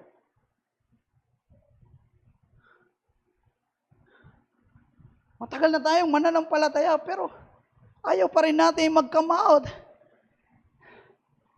I'm happy. Brad Jerome, I'm happy. Kasi nandito lang ako sa boat. Pero wala na ang Diyos doon sa bangka. Ang Diyos nandoon na sa tubig. Sabi ng Panginoon, come. Join me here. No, Brad Jerome, dito lang kami sa bangka, masaya kami dito. Masaya ka dyan, Brad, pero wala dyan ang Panginoon na. Ang Panginoon ay nandun na sa tubig lumalakad. Ang Diyos ay nag-aanyaya, come here, join me here. You need to walk. You need to walk in faith. You need to step up of faith. Hallelujah. Inaakay tayo ng Diyos sa panibagong level ng pananampalataya. It is time for us to step up. Inaakay tayo ng Diyos sa panibagong level ng pananampalataya.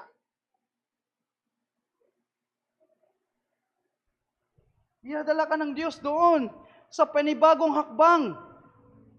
Come here, join me here.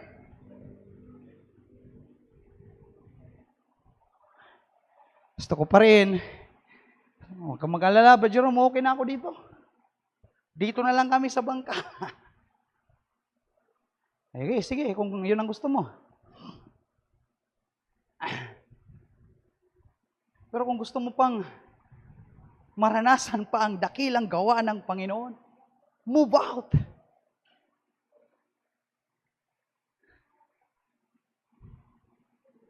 Join Jesus on the water. Walk with Him. Hallelujah. Iba itong pag-walk. Hallelujah sa Panginoon. Hindi ito pag-walk on the dry land. Ito ay pag-walk on the water. Walk on the, hallelujah, supernatural. Hallelujah.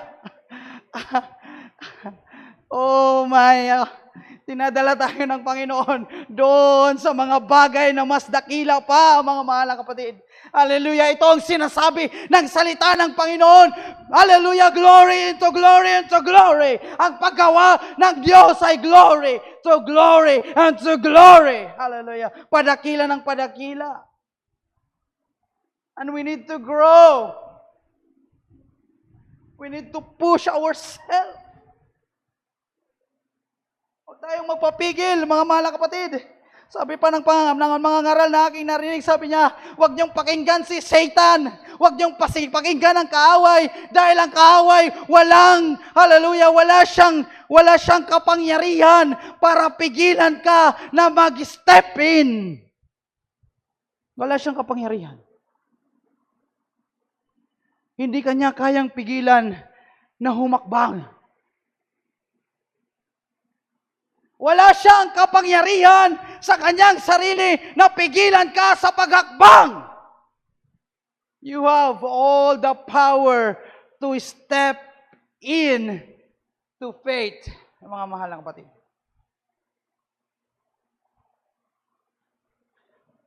Ayaw makita ninyo. Bumilang na tayo ng maraming taon, 15 years.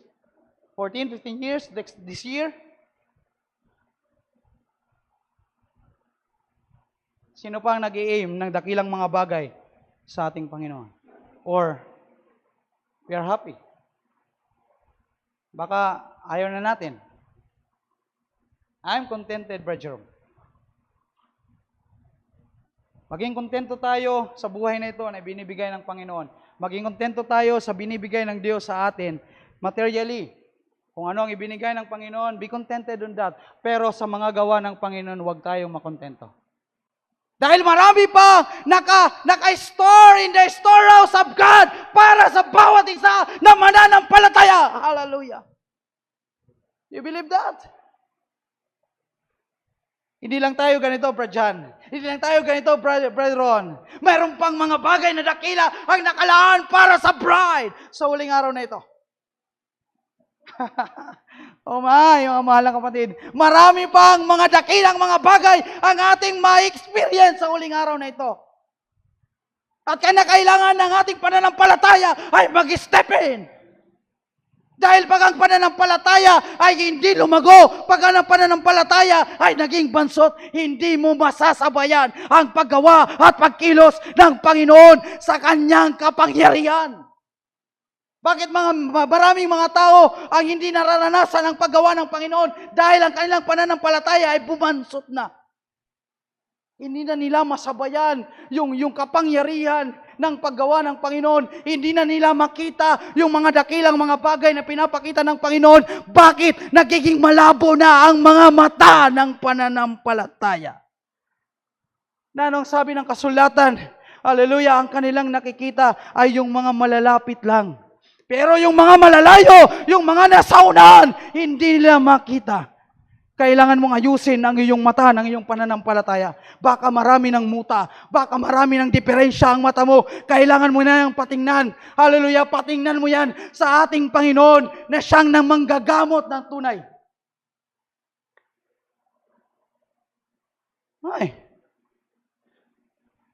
Ay, mga mahal na kapatid. Glory to Jesus. Step out.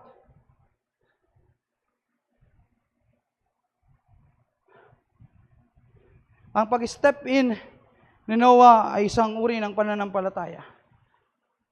Ang pag-step out ni Jonah mula sa bangka, siya ay pumasok doon sa whale, ay ibang klaseng pananampalataya level. Ang pag-step out ni Pedro para lumakad sa tubig ay another kind of faith. Padakila ng padakila. Gusto niyo bang maranasan ng gayon? Meron pa bang nagdi-desire dito na maranasan ng mga dakilang gawa ng Panginoon? Baka wala na. Pag wala ng desire, mga mahal na kapatid, wala ng pagkilos ang Panginoon. Dahil ang Diyos ay kumikilos ayon sa desire ng tao.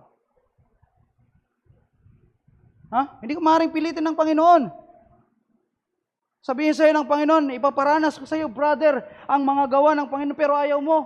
Ano, Brother John? Hindi mangyayari isang bagay kung ayaw mo.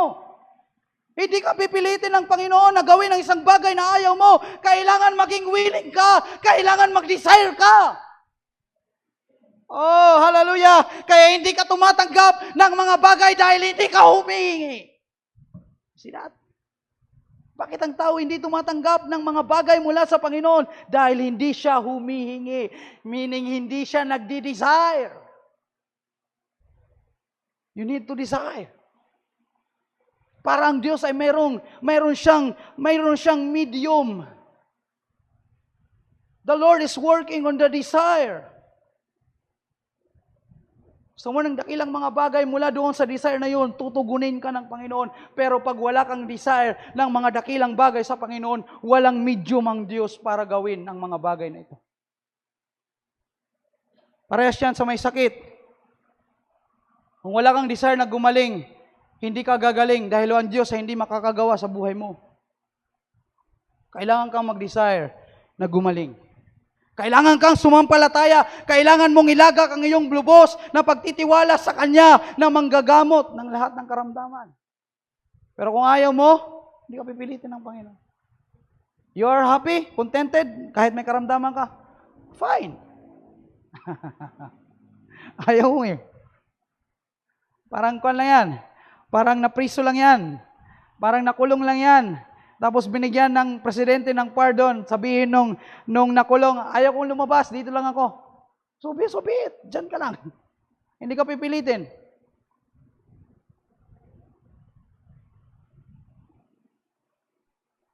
Come out.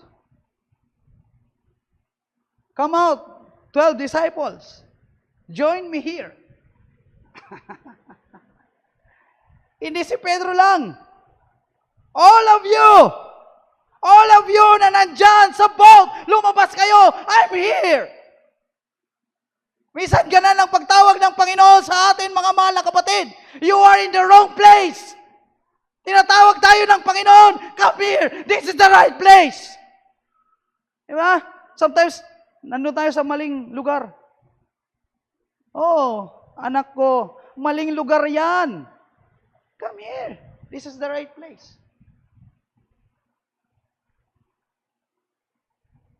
Step up.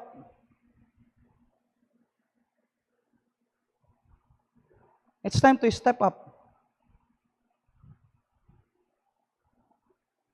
Hallelujah. Hindi nais ng Panginoon na maging display lang ang pananampalataya. Nais ng Diyos ang pananampalataya ay magamit in the fullness. I believe that way. In the fullness.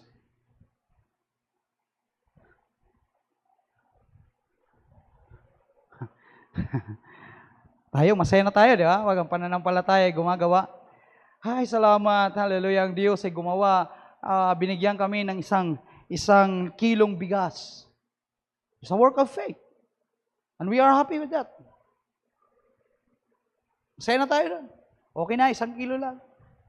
Pero hindi lang 1 kilo ang nais ng Diyos para sa iyo. 1 sako gusto ng Panginoon. 2 sako ang gusto ng Panginoon. 3 sako ang gusto ng Panginoon. 5 sako ang gusto ng Panginoon. The Lord is abundant God. Ay. Tayo lang naglilimit sa Kanya. Pero siya is unlimited God. He can do everything. Hallelujah. Hindi na yata kayang gawin ito. No, brother. Walang hindi kayang gawin ng Panginoon. Lahat ng bagay ay kaya ng Panginoon kung ikaw ay sasampalataya. Huwag mong limitahan ang Diyos. Amen? Hindi kaya siguro baguhin ng Panginoon ang asawa ko. Hindi kaya siguro ibalik ng Panginoon ang mga anak ko. No, kaya ng Diyos. Hindi kaya siguro ng Panginoon bigyan ako ng maayos. Kaya ng Diyos, kapatid ko. Actually, ang Diyos ay naglaan ng mga dakilang mga pagpapala para sa iyo. Ang kailangan mo lang ay sumampalataya. You need to step up. Hallelujah, sa pananampalataya para maabot ang lahat ng mga dakilang gawa ng Panginoon na nakahanda para sa iyo.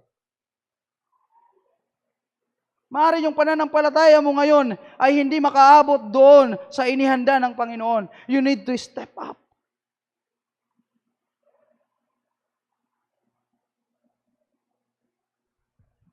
Huh?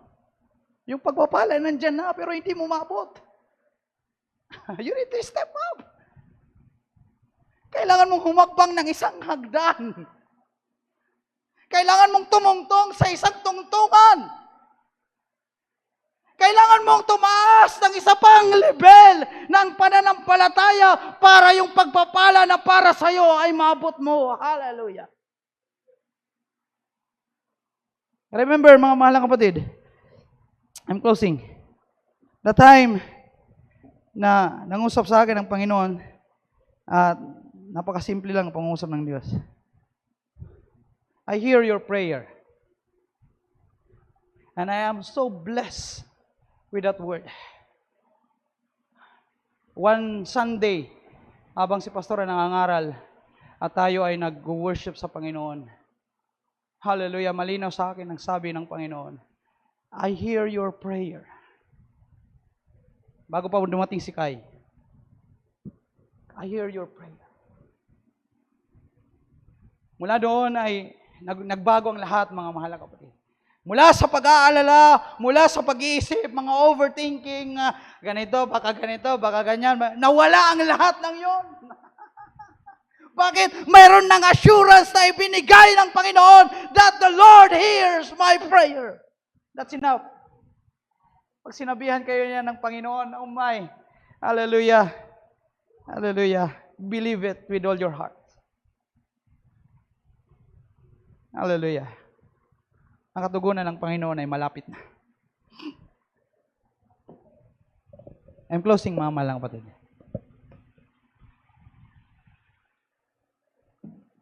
The Lord wants to step up. Amen? I want to encourage you. Kung ano man ang pumipigil sa atin para mag-step up sa pananampalataya, hallelujah, idulog natin yan, ibigay natin sa Panginoon yan. Lord, hindi talaga ako makapag-move on dahil sa mga bagay na ito. Bigay natin sa Panginoon. I give it to you, Lord. Gusto ko maging malaya. The Lord is calling Ang si Pedro ay isa pang bagay. I'm closing. Isa pang bagay, nang bumaba si Pedro sa tubig, si Pedro nagpasimulang lumakad. Hindi natin alam, wala namang sinabi sa Bible kung ilang metro nang nalakad ni Pedro. Pero siya ay nakalakad. Kung paano si Jesus nakalakad, si Pedro ay nakalakad. Pero naging problema lang, si Pedro ay tumingin sa hangin at sa alon. At nakita niya yung alon na napakalaki, yung hangin ay napakalakas. Nagpasimula siyang mangamba, magpasimula siyang nag-doubt. Listen to this, mga mahal na kapatid. Pag tayo ay sasama na sa Panginoon, doon mag-step up na tayo ng ating pananampalataya at mag-join na tayo sa Panginoon doon sa paglakad sa tubig, mga mahal na kapatid, focus face to face sa ating Panginoon lang. Face to face, focus ka lang sa Panginoon, looking unto Jesus, the author and the finisher of our faith. Hallelujah, huwag tumingin sa kaliwa, huwag tumingin sa kanan, huwag tingnan ang mga sirkumstansya sa harapan, huwag tingnan ang mga bagay na nasa unahan. Focus on Jesus. Walk on the water, focus on Jesus only. Hallelujah, mga mahal na kapatid. I hope you see that. Gusto ng Panginoon na may experience natin ang mga dakilang mga bagay. Step up our faith. Let our faith arise. Yan ang kailangan sa huling araw na ito. Pananampalataya. Sabi ng ating kapatid Branham, sabi niya, kung ngayon pa lang ang ating pananampalataya ay hindi kayang magpagaling, hindi tayo naniniwala, hindi tayo sumasampalataya, nagagaling ang ating mga sakit sa ngipin, paano pa ang body change? Kailangan ng ating pananampalataya ay mag-step up. Kailangan ng ating pananampalataya ay lumago. Huwag lang tayong pabalik-balik dito, pasok sa church, pasok labas, pero no. We are designed to grow. Mga mahal na kapatid. We are designed to grow. Every one of us. Hindi lang si pastor ang mag-grow, hindi lang yung mga elder ang mag-grow. Sila lang. Dahil sila naman ang tumatayo palagi sa pulpito. Ako, nakaupo lang naman, okay lang ako dito. No! Kailangan mong lumawo. Kailangan mong, hallelujah, ang iyong pananampalataya ay lumaki. Kailangan mag-grow dahil kailangan mo yan sa body change. Glory to God. Akin yan ang mga musician. Hallelujah. Salamat sa ating Panginoon. The Lord is calling us. Step up. Huwag tayong matakot. Huwag kang matakot. Ba't ka matatakot na lumakad sa tubig? Nandun naman si Jesus. Wala ka ng rason na matakot pa. Ang Savior ay naroon, nakatayo. Come.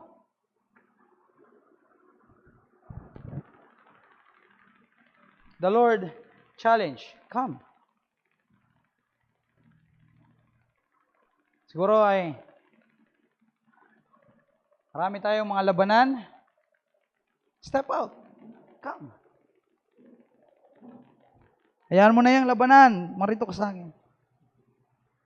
Ako nang bahala sa labanan na yan.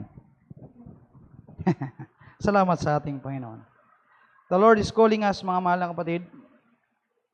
I hope na makuha ninyo ang mensahe sa umagang ito. God wants our faith to arise. Arise. Tumaas ang ating pananampalataya. Ang ating antas ng pananampalataya ay mag-arise. Sa Bible, maraming mga little faith. Those little faith na binanggit ni Jesus is powerful. Powerful yun. Kahit maliliit ang powerful yun.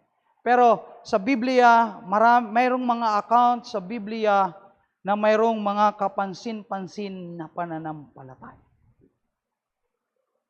At yun ang aking gustong makita sa umagang ito. Yun ang aking nais ihatid sa atin, mga kahatid. Yung pananampalataya na kapansin-pansin ng Panginoon. Yung mga pananampalataya na sinasabi ng Diyos, hallelujah, walang katulad nito sa bayan ng Israel. Alala niyo yun? Yung babae? Yung babae na inaagasan ng dugo, na sabi niya, mahipo ko lang ang laylayan ni Jesus, ako ay gagaling. Sabi ni Jesus, walang kagaya ng pananampalatayang ito. Doon ko kayo pinupoint sa pananampalataya na yun, mga mahal na kapatid. Yung pananampalataya na kapansin-pansin na hindi kayang pahindihan ng Panginoon. Alam niyo yun? Na pag kayo ay manalangin sa pananampalataya, pag umibig kayo, Lord, may problema ako, Lord, mayroon akong dinadanas na ganito, hindi ka kayang pahindihan ng Panginoon. Kaya sasabihin agad ng Panginoon, right now, my child. Di ba napakaganda yan? Akin na yan sa pagtayong bawat isa.